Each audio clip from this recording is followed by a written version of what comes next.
भारत में एक विशेष प्रकार की सामाजिक व्यवस्था के कारण भारतीय इतिहास पर ध्यान देना आवश्यक है। यहाँ पर तरह तरह की इस भारत में तरह तरह की सामाजिक व्यवस्था स्थापित थी।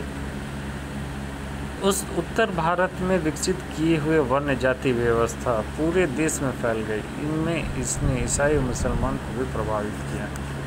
यहाँ तक कि ईसाई और मुसलमानों ने भी हिंदुत्व की जाति व्यवस्था को अपनाना शुरू कर दिया। वर्तमान के लिए अतीत की प्रासंगिकता।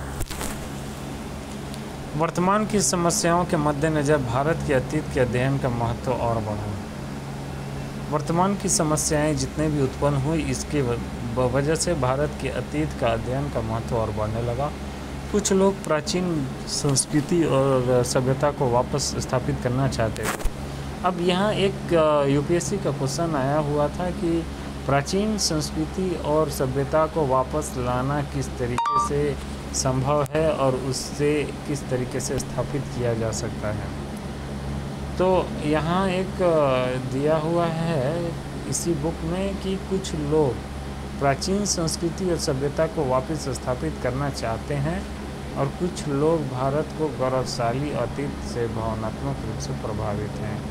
यह कला और वास्तुकला को संरक्षित करने या उसके प्रति सरोकार करने से अलग बात है। ये प्राचीन समाज और संस्कृति की पुरानी व्यवस्था फिर से स्थापित करना चाहते हैं। इसके लिए अतीत के साफ और स्पष्ट समझदारी की अपेक्षा है। इसमें कोई शक नहीं है कि अतीत काल में लोगों ने विविध क्षेत्रों में उल्लेखनीय उन्नति की, लेकिन वर्तमान समय के आधुनिक विज्ञान और तकनीकी की बराबरी करने के लिए यह उन्नति ही प्राप्त नहीं है।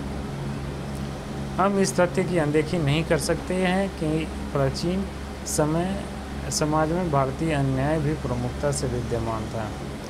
निचले तबके के लोगों को, विशेषकर शूद्रों और अस्पृश्य को जिस तरह अक्षम बना दिया गया था, वह आधुनिक मस्तिष्क के लिए असह्य था।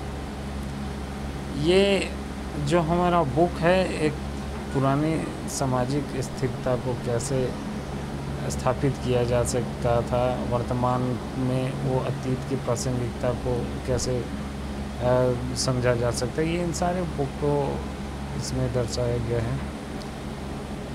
तो हम लोग इसके बाद आगे का जो भी होगा वो हम लोग ध्यान से देखेंगे। इसमें हम लोग सिर्फ अपने पुराने रीति रिवाजों को कैसे आगे समझना है,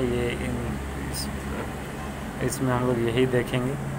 आगे हम लोग उस चीज़ को चर्चा करने वाले हैं जो कि हमारा मेन इम्पोर्टेंट जो हमारा क्वेश्चन आंसर स्टार्ट होगा। धन्यवाद।